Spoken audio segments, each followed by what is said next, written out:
Babala laban sa pangangalunya.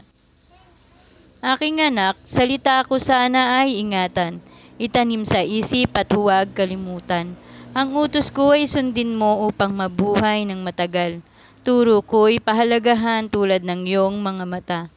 Ito'y itali mo sa iyong mga kamay at sikapin mong matanim sa iyong isipan. Ang karunungan ay tinuturing mo na babaeng kapatid at ang pangunawa na may kaibigang matalik, pagkat ito ang sa iyo'y maglalayo sa babaeng mapangalunya, nang di ka mabighani ng matamis niyang pananalita.